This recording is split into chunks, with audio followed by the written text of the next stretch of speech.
Hey, welcome back for Proverbs 20, verse 16 through 30. I'm glad you're here. If you've got any questions or comments, leave those in the comment section below. If you could like this and share it out with your friends list, I'd appreciate it. It'd help us get more people on board and seeing these. So let's go ahead and get started. Verse 16. Take a man's garment, and he will, when he has put up security for a stranger, and hold it in pledge when he puts up security for foreigners. So we've talked about the putting up security for a stranger, or making yourself basically a co-signer on someone's debt. So this is talking to the lender and basically saying take some type of collateral for someone who's co-signing for someone that they don't know. Because, I guess just because you don't know how much you can trust them. So I guess it's just telling them to be careful. So if I've got any lender friends out there, heed that warning. Verse 17, bread gained by deceit is sweet to a man, but afterward his mouth will be full of gravel. So unjust gain will be sweet for a while, but at some point your mouth will be full of gravel. You will reap the full reward of the unjust gain. And so I think the moral of the story there is to make sure all of your gains are just. Verse 18, plans are established by counsel and by wise guidance wage war.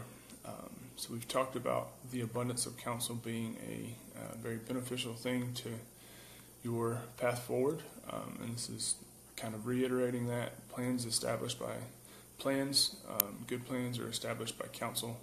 And even by wise guidance, you can wage war and know that you are justified in it. So always seek counsel so that you can make the best decisions.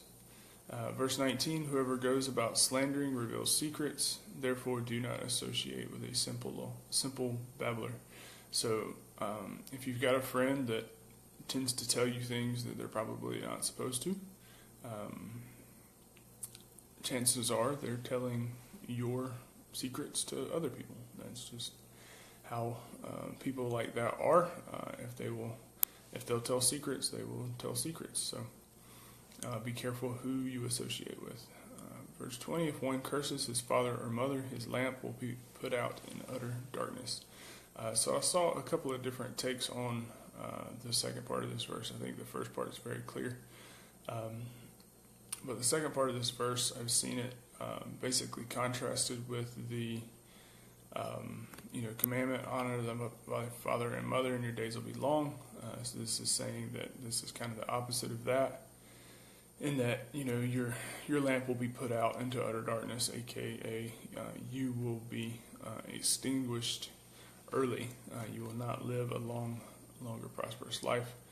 I've also seen it that you kind of translated in that your lamp will go out when you need it the most, when you are in utter darkness.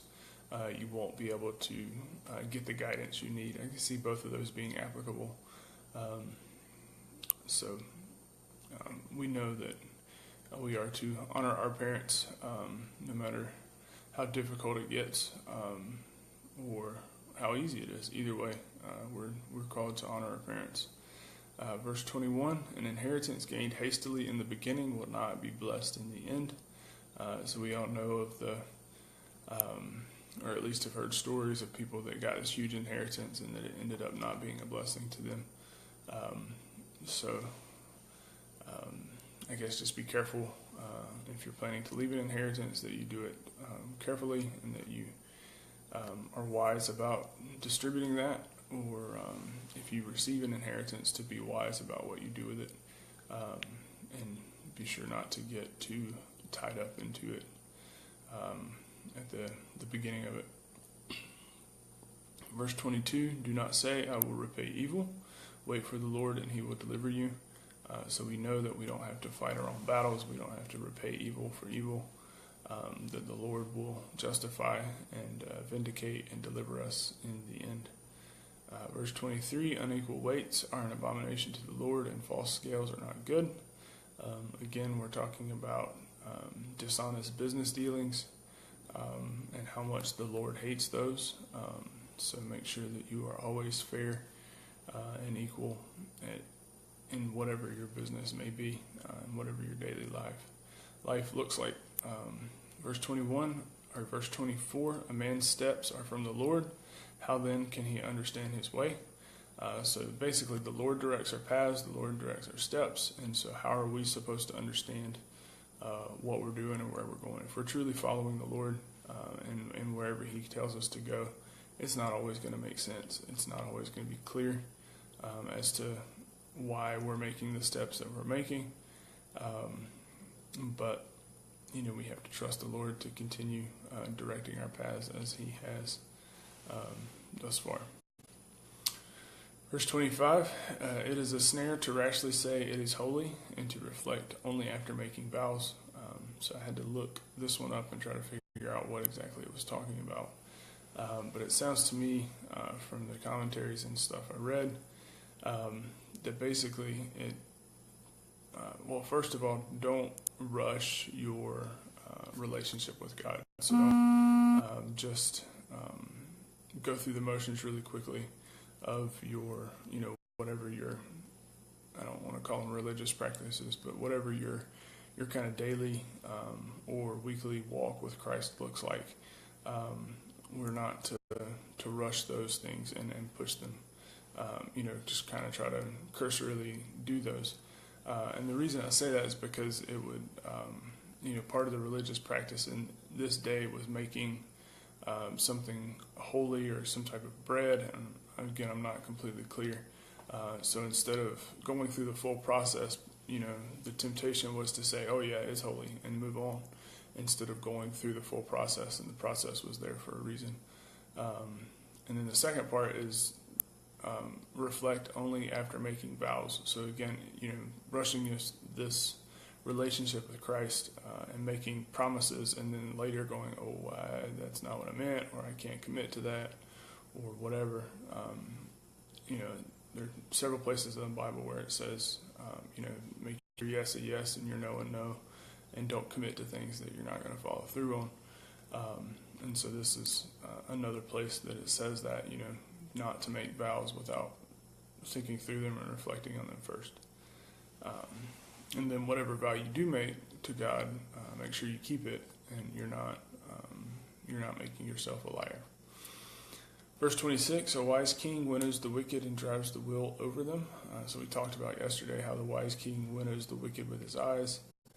This is talking about some type of physical punishment or destroyment. I don't know what word I'm looking for there. Physical demise. And I'm not sure what kind of will they're talking about driving over them, but I'll let you seek that one out. Verse 27, the spirit of a man is the lamp of the Lord, searching all of his innermost parts. So the spirit, your conscience, your innermost being is a lamp into the Lord. It's his ability to search out your innermost parts, and that God's seeking out every part of you to try to cleanse you and try to make you holy, and try to make you more like Him, and that we are to aid Him in doing that.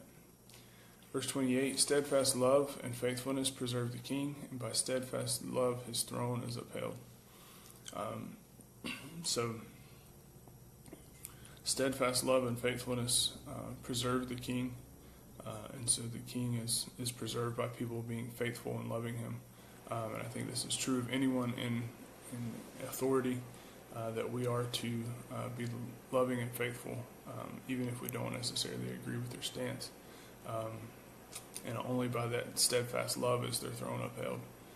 Only by their, the subjects or the servants or whatever, their steadfast love, the throne is upheld.